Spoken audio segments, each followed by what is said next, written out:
Les projets ont été vraiment décidés par les enseignants, par les équipes pédagogiques ensemble. Donc ils ont sollicité avec soit des connaissances qu'ils avaient ou soit des propositions de la DAC ou de partenaires extérieurs.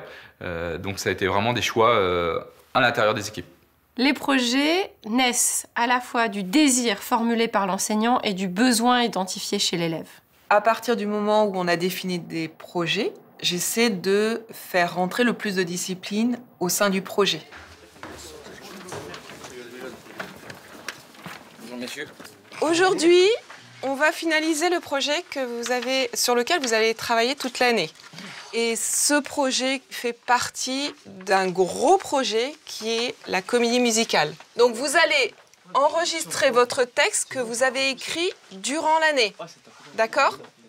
On pense vraiment que pour motiver les élèves, et surtout en lycée professionnel, on a des élèves qui arrivent quand même un peu en souffrance vis-à-vis de l'école et un peu en situation de décrochage parfois, pour les raccrocher, le fait d'avoir en point de mire un projet, un objectif, c'est une source de motivation pour les élèves.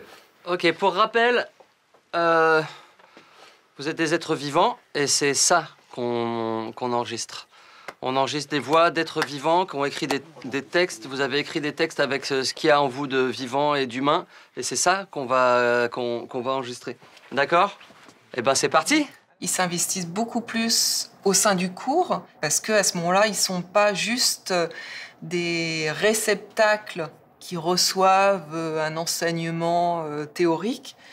Ils arrivent à être participatifs aussi. L'intérêt pour les élèves, c'est que l'ensemble des équipes s'emparent de ce projet, ont connaissance de projet et le travaillent.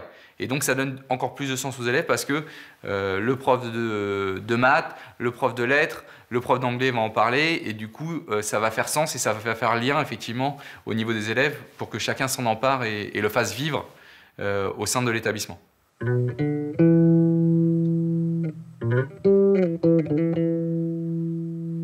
ne suis pas un barjot, je ne peux pas faire du javelot. Je ferais plutôt du foot.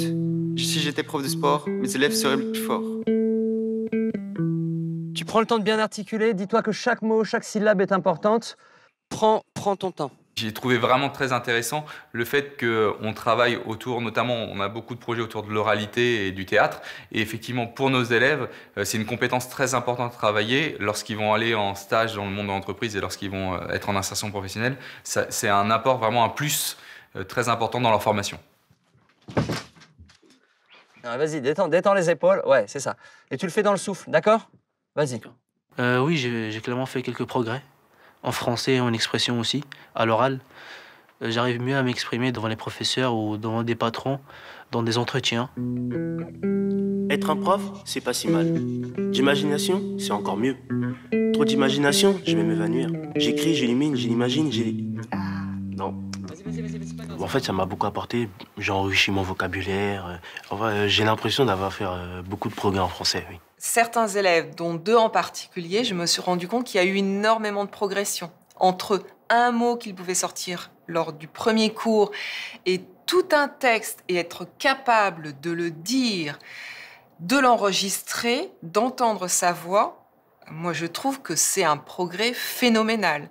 Après ce projet, j'ai découvert d'autres côtés, de la littérature, par exemple en cours de français ou en cours d'histoire. Donc ça m'a permis de m'ouvrir sur de nouvelles choses.